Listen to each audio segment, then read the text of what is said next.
Hi, I'm Dr. Amy Robbins, and welcome to Life, Death, and the Space Between podcast.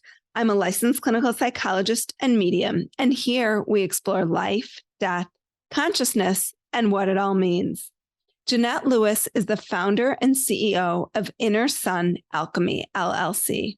She is an oracle, spiritual life coach, and business strategist. After almost 25 years in spiritual and personal development work, she received the call to take a more proactive role in helping shape and transform our world. She draws from a vast array of knowledge and experiences, including astrology, tarot, Reiki, Hatha yoga, Kundalini yoga, Gnostic Christianity, Taoism, African traditional religions, the performing arts, the guidance of our ancestors, and more. She helps leaders implement sustainable astrology-based strategies in pursuit of a liberated world. Welcome, Jynnette. Thank you. I'm so happy to be here. Well, there is a lot there. Where does business fit in with astrology, tarot? How do you use that to help people shape their businesses in this world? Well, I think the first thing that's probably the easiest for folks to immediately grasp and feel comfortable with is the idea of working with cycles.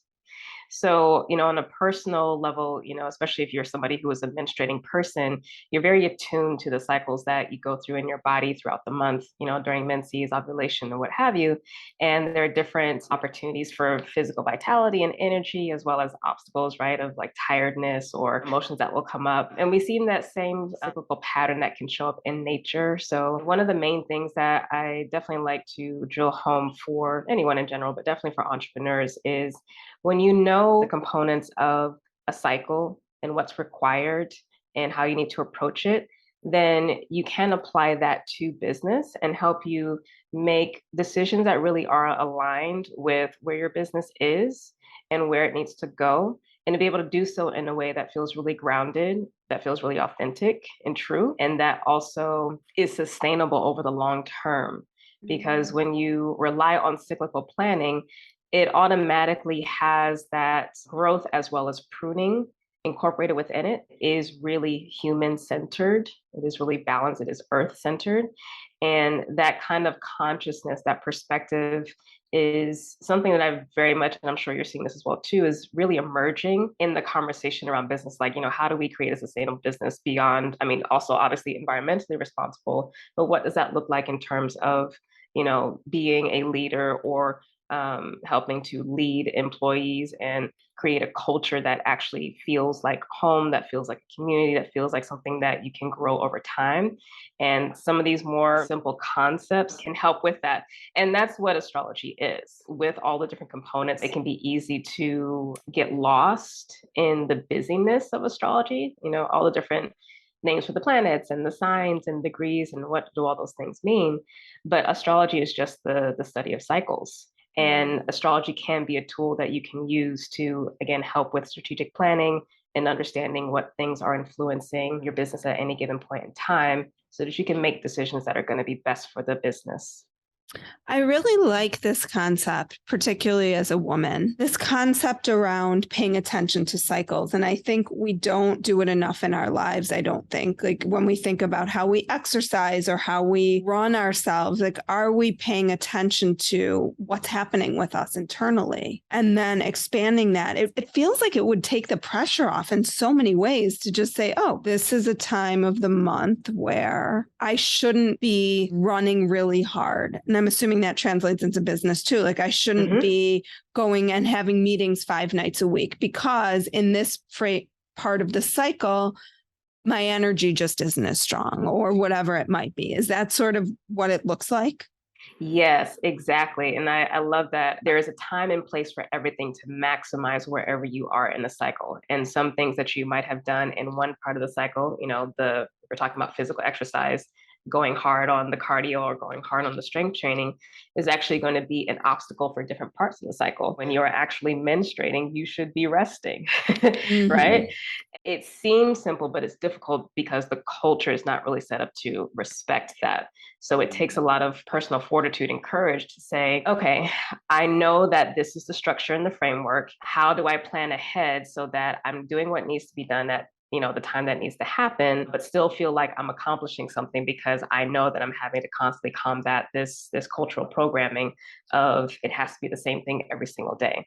And the same with business. When you are in year one of your business, that is your time of experimentation and growth. And you do really have to like try as much as you can, put yourself out there as much as you can. It requires a lot of output. But over time, as you start to solidify your business and refine it and get really clear about what it's really doing, and you find your market, et cetera, then it requires a different kind of strategy. You can't do what you did in year one at year five. Mm-hmm. Right? Like you have to be smarter about how you use your energy, more purposeful, because that busyness isn't necessarily going to move you forward.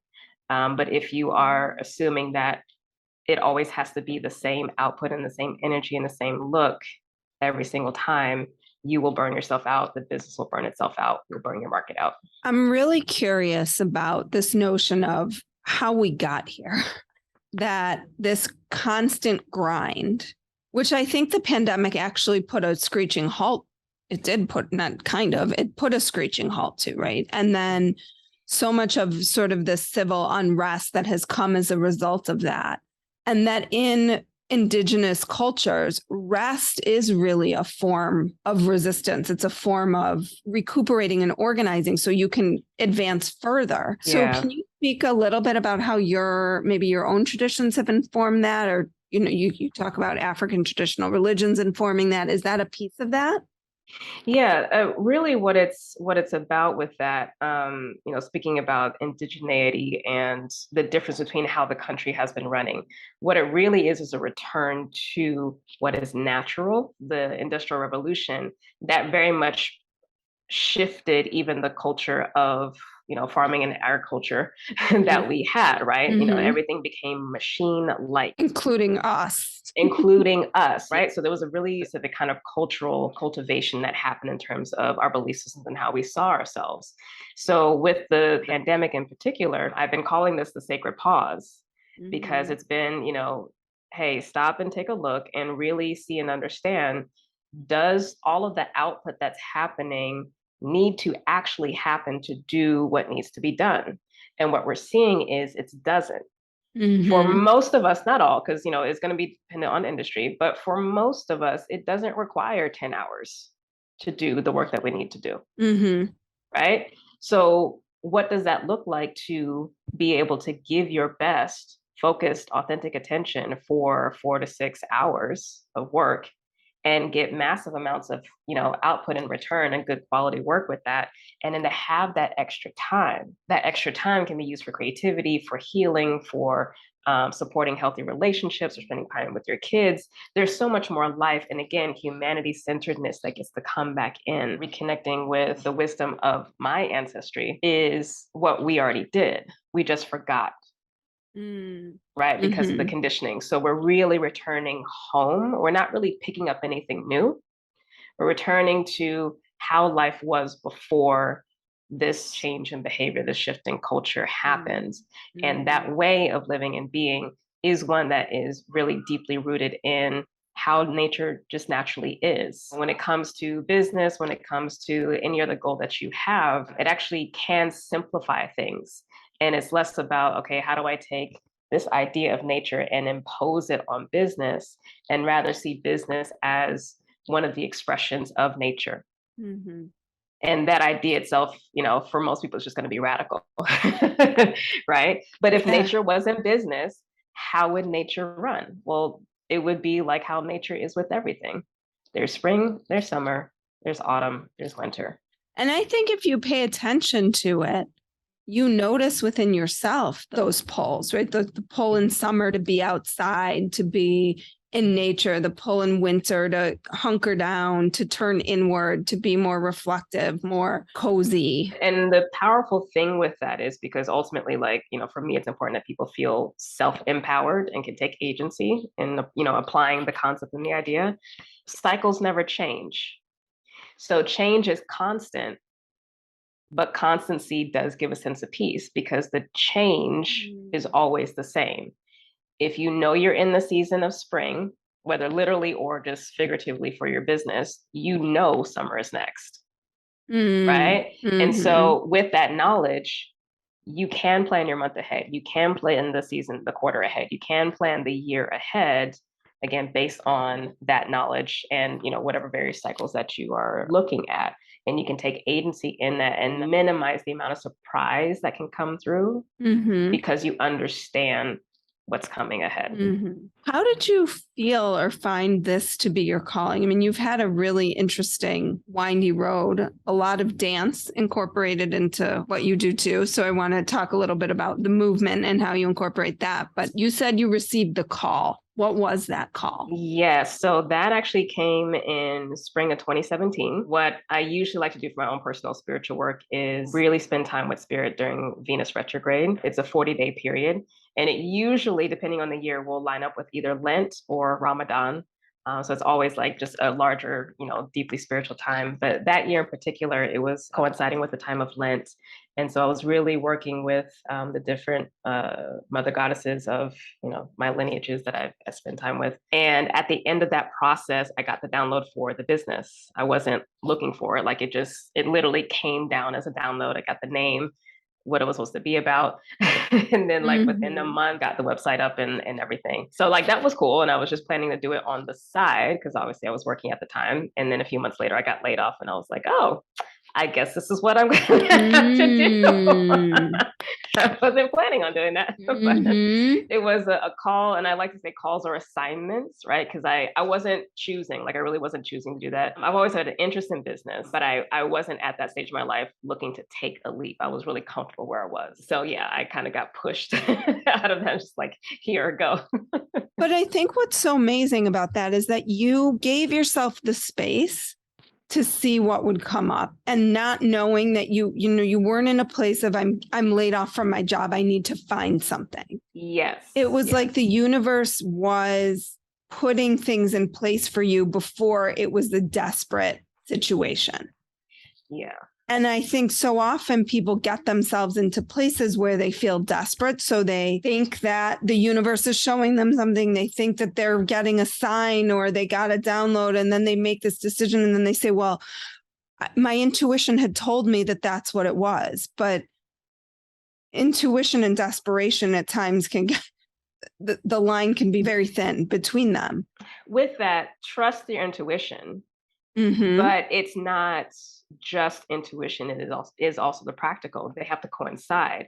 And so if we're talking about something that is much more high stakes, like having a business and it's going to be taking care of your livelihood, yes, have the inspiration, but also be really honest about what it's going to require. So if you're really ready to do that and to put that time in, then yeah, take the leap, but don't use desperation as an excuse to not do the work. Inspiration is not at fault because if you have a call for something, there is a love for it, you probably have a gift or a skill in it. That's not the issue. You still have to show up for the thing. How do you integrate dance? More so with the process of creation and working with my body. So, for one, it makes you hyper aware of the present and what is and what is not working that day. When you're doing anything that's body focused, your body, as much as we like to believe this is not the case, our body is not the same day to day. So, you might have had like a great amount of energy the day before, even the past couple of days, but you just wake up this day and it's just a little bit dipped. It might be like at 70%. How are you going to show up with that? And always stuff will come up, about your beliefs about yourself. Why can't my body perform at this? Like it should always show up the same. Again, that's that regimented kind of industrial revolution mindset that can come in. So it's a great personal development practice to have, whether it's dance or anything else, but your stuff in terms of how you believe, your beliefs about yourself will always come up when you're doing any kind of body work. But in terms of also like creativity and play and expression, it can show you a lot about how you process information and what you experience at different stages. And that can be really confronting. Okay, why can't I get this? Why, like, this isn't like making sense to me? Like, it can bring up a lot of things. And then at the end, let everything go and surrender. We know it's like it's always the hardest thing at the end of the process because you put in all that work. For those of you who are really into astrology, I have a stellium in Virgo. So Virgo energy is very process oriented. So what I love to do is, I go through an experience and then I take a look back and distill everything that happened and why and what were the different stages. But that kind of threefold transition always kind of shows up. So that initial curiosity, exploration, hopefully playfulness stage or not, rather than trying to be a good student. And I think that that's really applicable in just about anything. And that's why I like working with concepts and why I refer to myself also as a business strategist, because it's less about knowing the exact how to do a specific thing, but more about the reason why and the thought constructs behind it, because those will be applicable anywhere. So Mm. again, as I talked about in the beginning, if you understand and know your cycle and the components of that and what happens with that, it's a miniature version of everything else. Hmm. So if you master you, if you master self, if you master body, you can master relationships, you can master your goals, your projects, your business. So the part of my cycle where I hate everybody is probably not the best time to be going out for dinner with a group of people, right? Exactly. And I tell this to my clients. I'm like, there's when you are in that, ovulation stage, that's the time when you want to schedule all of the meetings, the social events, like that's the time. When you are in the second part of that luteal phase and they're in the menstrual phase, that's the time to do all the kind of left brain linear things and then just rest. And your schedule should be as clear as possible during that time because Mm. that's what's you're more primed to do that kind of work. So it's not great to be social, but one of the things though with that is if there's a lot of things that come up during your menses, a lot of quote unquote negative things, that's an opportunity for you to heal. Hmm. And in particular, look at where have I given away my power? Because that's usually what comes up for us Mm. is we've not been authentic in some way, shape, or form, or we've misused our power in some way, shape, or form. Hmm. And so we get a chance every month to adjust ourselves. So can you walk us through the phases? Whether you are, because I'm sure your audience is mixed. So whether you Hmm. are actually a menstruating person, or if you're not a menstruating person, you can follow the phases of the moon. This will be the same. So the first week, so the actual menses week, or the new moon week will be archetypally the same. So that is a time of shedding and release. So you begin the cycle with clearing. Hmm. And that is a time of rest. That is a time of ultimate surrender. That is a time of spirit as well. Mm. So that is not the time, especially for those who like to do, new moon manifestations. That's not the time to actually come in with your ideas of what you want to implant. That's your time to receive. Okay. Then when we get into that second week, so day 7 through day 13 or 14, that's a time of spring, if you will. So the waxing moon or the follicular phase in the menstrual cycle. That's when energy starts to bubble. That's when you're going to be required to push a little bit more to get the momentum going. It's a lot of creative output time. And then when we get to that mid month, so ovulation time or full moon, that's when you're going to have a lot of energy, physical energy to do things. So I would say try to front load as much of your kind of interviews, your any negotiations that you might have, any social events around that time because you'll have the get up and go to do that. You might have difficulty doing a lot more of the left brain things because the energy is so outward. So there's less of Hmm. a desire to kind of be in. So anything where you're just like a lot of talking, a lot of activity, that's going to be great for that time. And then for the week that comes after, so the waning moon, or we're in that luteal phase of the cycle, that's when things start to slow down. But you'll find that you're very, I would say, administratively productive. So you'll probably find that a lot of writing starts to come through, a lot of kind of checking things off of the to-do list starts to come through at that time. Like you're just going, going, going. So a lot of that kind of what seems to be external energy gets turned inward. On a personal level, though, with the menstrual cycle, this is going to be a time when stuff starts to come up about what's been happening in the past couple of weeks. So this is when some of that premenstrual stuff, the PMS stuff starts to come up. Hmm. This is that time because it's a time of review. So it's like the harvest season or the autumn season within that Hmm. cycle. So it's like, okay, I'm harvesting what I have. I'm happy about some stuff, but I see there's some issues here. So the things that are not working as well as the things that are working are going to be really front and center during that time. And then as you close that out, you start to lose a little bit more energy. So clear the schedule and rest more, have less happening on the calendar at work. I'm going to start paying attention to this. Can we do a quick speed round? Yes. Okay. Yeah. Ready? Yes. Spirituality means. Spirituality means authenticity of self. What is something most people don't know about you? I was homeless when I was younger. Oh, for how long? Not that long, probably like just maybe a year or so. My mom was like newly divorced at the time, so we were homeless until she was able to kind of get on her feet. So yeah, Where did you live? in Florida. Okay. Yeah. Did you live in a shelter or? We were living out of the car. Wow. I remember I remembered it exactly. It was a red Pontiac GS, I believe. It had like that gray interior, and we had all our stuff in the back. And I remember going to McDonald's and like washing up in the bathroom there. And yeah, like. What is one thing you are looking forward to right now? Creative abundance. What are you grateful for? Waking up today. I don't take it for granted, truly, because I know and understand tomorrow's not promised. So every time I wake up, I'm like, oh, whew, thank you, I'm here. And every time you close your eyes at night, you're like, I made it through another day. Yeah. And if I don't wake up, I'm happy with myself and what I've done. Yeah. I love that part of it. That is so important. Yeah, because waking up is not guaranteed. What book is on your nightstand? Currently, it's an anthology of science fiction from Black writers called Dark Matter. Oh. It's the first volume, so there's 2 volumes of Dark Matter, but it's a collection of Black authors who do sci-fi and fantasy. Interesting. What's your favorite spiritual or healing practice?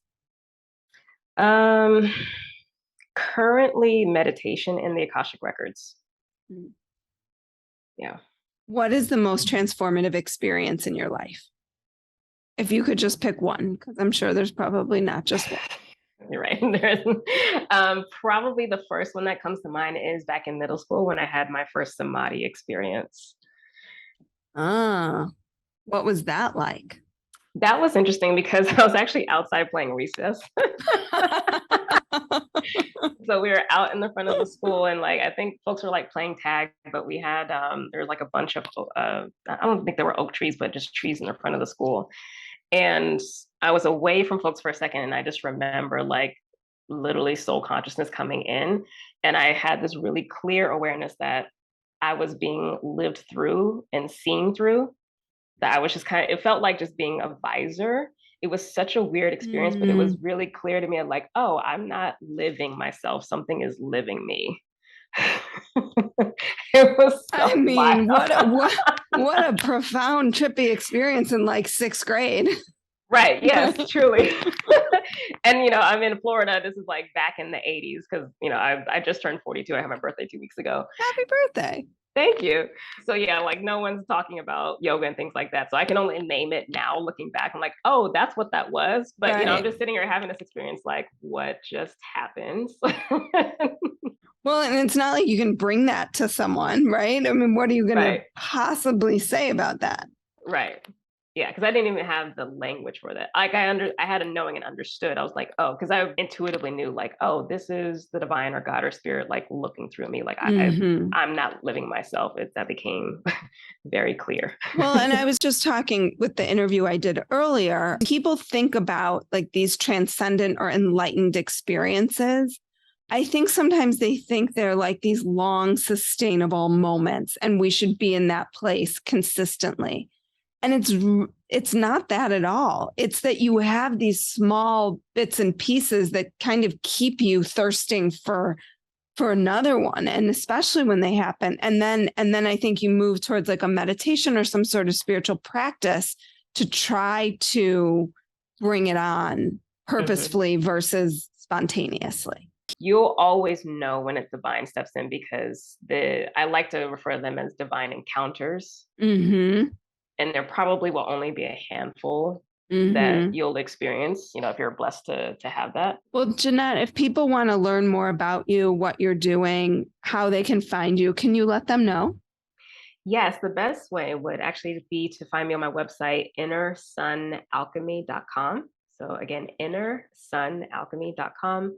All of my information on sessions, my programs, my courses, events, and things like that are there. You can sign up for my newsletter. If you are a social media person, you can find me on Instagram, same name, Inner Sun Alchemy, all one word. And I go on lives, usually like maybe every week or every other week. Perfect. Well, thank you so much. I was thinking, okay, I gotta muscle up my energy because this is going to air in a long time, but I just got back from being out of town. And so I'm really, really jet lagged.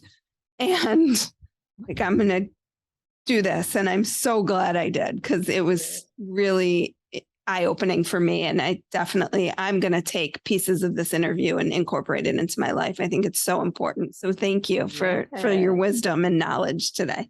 Yeah, that makes me happy. And I hope that's the same for everybody else, especially with all the talk we had about cycles. Like, again, it's immediately actionable. Making spirituality practical is my thing. And so if you take nothing else, at least take that with the cyclical planning. I'm with you. Yeah. Thanks, Jynnette. You're welcome. Like what you heard today and want to hear more? Wondering what comes next and what it all means? Head over to Apple Podcast, Spotify, Stitcher, Google Play, or anywhere you get your podcasts and hit subscribe. Also, if you could take a minute to rate and review my podcast, I would really appreciate it. Stay tuned as we continue to explore life, death, and the space between.